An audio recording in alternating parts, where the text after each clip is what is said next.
大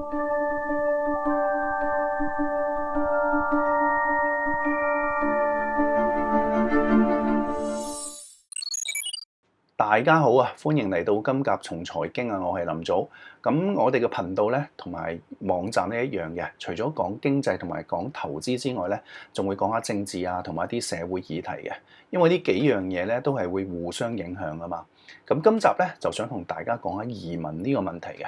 點解會想講呢樣嘢咧？唔知大家有冇相同嘅經歷？就係過去呢幾年咧，身邊好多朋友都移咗民嘅。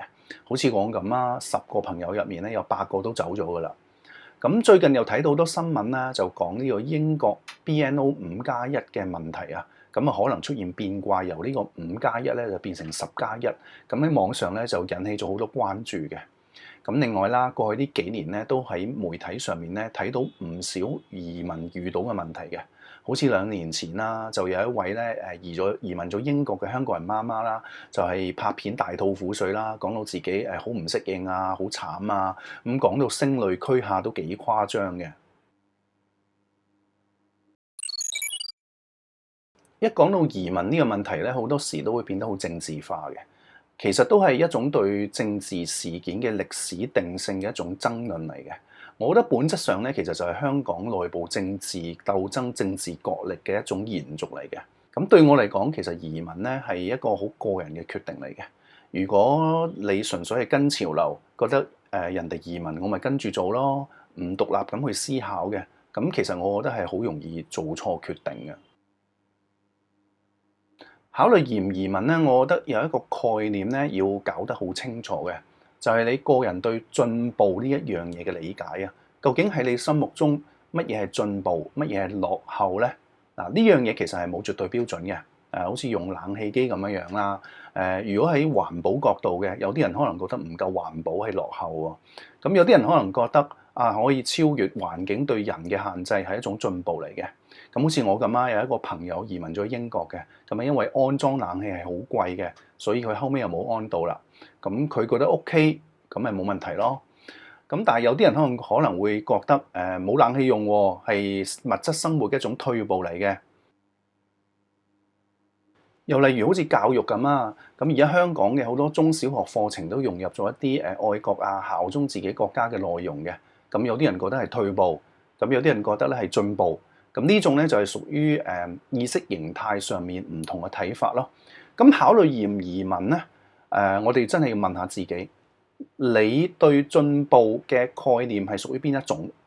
如果你係屬於比較注重物質生活嘅進步嘅，咁移咗民你可能會唔開心嘅，因為其實喺西方啊、喺歐美啊好多方面咧，其實唔係咁先進嘅啫。好似英國咁啊，好多地鐵都仲係冇網絡嘅。除咗對進步嘅理解咧，考慮移唔移民嘅時候，第二樣我覺得好重要嘅嘢咧，就係我哋要有預測力啊！嗱，好多人咧選擇移民咧，都會話為咗下一代啦。咁但係下一代嘅發展講緊咧係20年後、30年後嘅事，即係我哋咧唔可以淨係睇眼前嘅嘢啊！我哋係要預測咧20-30年後會發生咩事。簡單嚟講咧，就係我哋要預測未來20-30年歐美社會發生嘅變化，因為相信咧即係好多移民嘅人咧都會選擇去歐美國家啦，尤其係英國啦。我身邊有10個8個咧都係去咗英國嘅。咁講到呢度咧，我就想同大家咧分享一個移民嘅故事啊。咁啊發生喺伊朗嘅。咁喺1950年代咧，伊朗咧其實喺中東咧係一個好西化、好先進嘅國家嚟嘅。當時咧係喺巴列維王朝嘅統治之下，咁啊伊朗咧推行咗好多好西化嘅政策，同我哋而家對伊朗嘅印象咧係完全唔同嘅。咁當時嘅女士咧可以著迷你裙啦，咁啊首都德黑蘭咧其實充滿咗歐陸風情嘅，經常都有啲歐洲嘅皇室啊會去訪問嘅。咁喺波斯帝國建國2000週年嘅慶祝活動上面咧，英國皇室啊、美國總統啊，全部都去伊朗一齊慶祝嘅。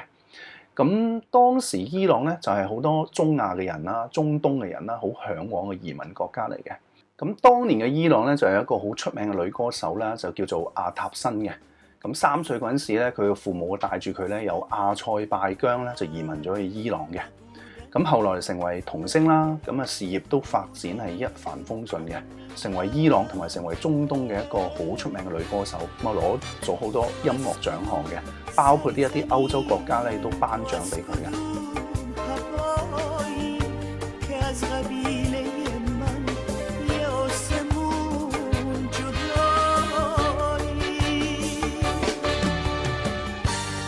不過伊朗繁榮嘅背後咧，亦都隱藏住好多問題嘅，尤其係貧富懸殊嘅問題，當年咧係非常之嚴重嘅。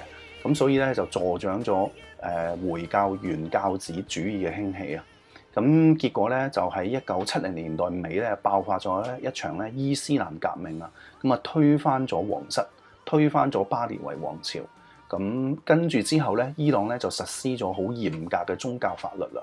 例如啲女人咧出街要戴頭巾啦，同埋好多嘅娛樂事業都唔可以再發展嘅。喺咁嘅情況之下咧，阿塔辛咧當然都要結束佢嘅演藝事業啦，咁啊變成咗普通人。咁啊後來咧因為一次有機會出國表演嘅機會咧，佢離開咗伊朗，咁跟住就冇返過去啦。不過佢走嘅時候咧已經係50幾歲㗎啦，咁啊當然都錯過咗人生一個事業嘅發展期啦。咁而家咧就留咗喺美國嘅加州生活嘅。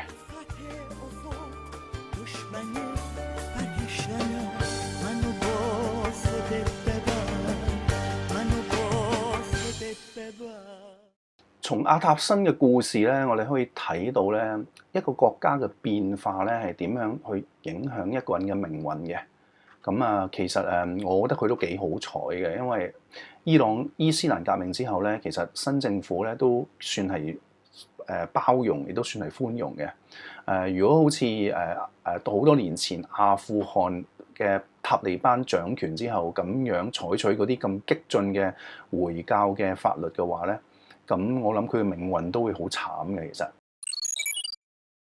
所以我哋選擇移民呢啲歐美國家咧，我哋係要預測下佢哋未來20-30年究竟會發生咩變化咯。咁有追開我網站嘅網友都知啦，我啊追蹤咗一位叫做 Martin Armstrong 嘅外國嘅分析師咧好多年㗎啦。咁我就中意叫佢做馬田啦。咁馬田咧就係一個咧分析歷史循環理論嘅專家嚟嘅。咁佢理論咧係好龐大，我都花咗咧好長嘅時間去研究嘅。咁將來有機會再同大家慢慢講啦。馬田嘅預測有時都幾準嘅，尤其係一啲長期嘅預測。短期咧我就唔敢講一定係準嘅，有時都會錯嘅。但係對一啲長期嘅社會趨勢，尤其係歐美社會嘅長期嘅趨勢咧，佢預測係幾準嘅。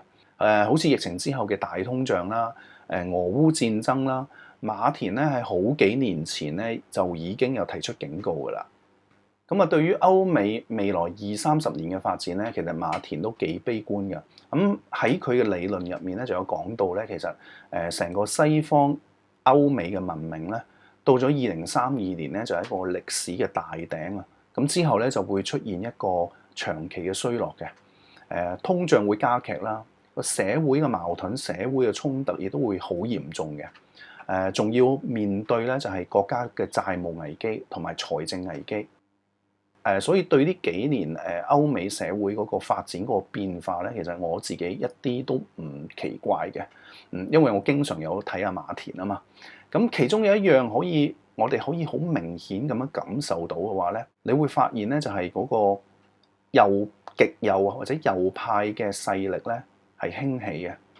咁美國有特朗普啦，英國有改革黨啦，德國有另類選擇黨啦，法國有馬林勒龐啦，仲有好多嘅一啲好細嘅國家，例如羅馬尼亞、荷蘭，都係出現咧相同嘅思潮，出現相同嘅人物嘅，好接近嘅。呢一種右派興起嘅趨勢咧，其實係越演越烈嘅嚇。所以如果我哋選擇移民去呢啲國家，就有一個心理準備。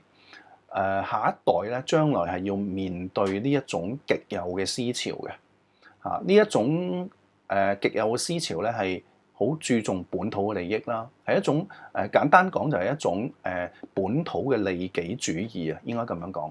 表面咧而家睇落去咧，唔係好睇到嗰個問題嘅嚴重，即係大家仲覺得個問題好似仲係可以控制嘅。但係當有啲危機爆發，或者係國家嘅財政係更加差，佢哋嘅資源係要同移民去分薄嘅時候咧，其實就會相當危險嘅。即係正如一啲以前東南亞嘅地方都出現咗排華嘅。好似美國喺18世紀嘅時候啊，就發生過咧對天主教徒新移民嘅暴亂嘅。美國最早嘅移民咧，其實就係啲歐洲嘅一啲清教徒嘅。咁後尾天主教徒亦都有好多移民咗去美國啦。咁啊喺費城嗰度咧就嗰啲清教徒啊覺得嗰啲天主教徒咧爭奪佢哋嘅社會資源啊，係發生咗一場好大嘅暴亂嘅。咁你諗下，佢哋自己同一個種族內部都會因為資源分配嘅問題而產生自己內部嘅矛盾，更何況我哋同佢哋係唔同嘅種族、唔同嘅膚色嘅。咁如果當未來嗰20-30年，佢哋國家嘅經濟同埋財政出現咗問題嘅，唔同膚色、唔同種族嘅新移民咧，好容易係成為針對嘅對象。咁你唔排除呢啲國家咧，其實咧將來可能喺20年後、30年後都會出現呢種咁嘅情況嘅。咁好似英國啦，咁早前咧就發生咗一單就係移民嘅後代就衝入咗一間舞蹈教室嗰度就殺咗幾個小朋友嘅。咁喺英國就掀起咗一場好大嘅暴亂嘅。如果你移咗民嘅，你都要有心理準備，呢類咁嘅事件其實喺將來可能會繼續發生嘅。咁有啲人可能會諗，歐美嘅左派勢力其實都好強嘅，好似英國嘅工黨咁啦。上一屆嘅選舉咧就大比數係勝出嘅。咁喺民主政制之下嘅政黨輪替，其實可以平衡右派嘅勢力嘅。但係當國家嘅財政出咗問題，喺資源緊絀嘅情況之下，我覺得係唔會有太大嘅分別嘅。好似最近想將呢個 BNO 5+1變成10+1，咪就係工黨提出嘅咯。因為大部分嘅選民已經向右轉啊嘛。啱啱英國舉行嘅市議會選舉，呢個改革黨取得重大嘅勝利，咪就係呢種意識形態轉變嘅體現咯。又例如啦，最近咧又有一份工黨嘅內部嘅文件啊流出咗，咁裏面就講到咧，工黨咧就想對呢個新移民係加稅嘅。雖然呢啲政策咧好多仲係討論緊，未正式落實嘅，但係都可以睇到，其實當一個國家嘅財政經濟出咗問題嘅時候咧，左派嘅政府佢一樣會實施一啲偏右嘅政策，而作為移民，始終就係當地嘅少數族群啊嘛，移民嘅利益係唔會被優先考慮嘅。另一樣咧就係歐美呢啲國家嘅財政問題啊。睇咗馬田嘅一啲分析咧，我都知道佢哋嘅呢啲咁嘅財政問題非常之嚴重嘅。咁最近我睇到好多網上移民咗英國嘅港人咧就講啦，就英國嗰邊嘅福利係不斷咁 cut 嘅。咁最近傳出咗呢個 BNO 就由呢個5+1變成10+1啦。如果真係實行嘅話咧，其實係會令到好多香港人嘅子女咧，將來個學費咧係要大增嘅。咁其實講到底都係政府個財政嘅問題咯，想慳錢，唔想俾咁多錢去推行呢個社會福利。咁英國嘅呢啲財政問題咧，其實係相當複雜嘅，因為係累積咗好長嘅時間，唔容易解決嘅。好似2022年啦，有個英國嘅女首相叫做卓慧思啦。咁當時咧就係成為英國史上咧最短命嘅首相，咁受盡批評啦。有啲人笑佢嘅任期就比生菜仲要唔襟擺嘅。其實喺我角度嚟講，其實卓慧思佢只不過係想減稅，試下去重新激活嗰個經濟，結果就引發咗咧就係嗰個債股匯三殺，英國嘅債市咧係爭啲係崩潰嘅。跌得好緊要嘅，需要到當時嘅英倫銀行係出手去救市嘅。咁右派嘅興起啦，同埋財政嘅問題啦，呢兩個大趨勢咧，將會係未來20-30年嗰個歐美社會咧，係即將要面對一個好大嘅問題嘅。咁喺歐美呢種咁嘅社會發展嘅話咧，其實對下一代係咪真係有利咧？我覺得呢個問題真係好值得去深思嘅。咁所以咧，移民嘅時候咧，我覺得咧係要睇得好長遠，係要好慎重咁去考慮嘅。有時我覺得不變應萬變，可能係更加好嘅策略咯。咁好啦，今集咧就講到呢一度啦。咁下一集咧再同大家分享更多嘅內容啦。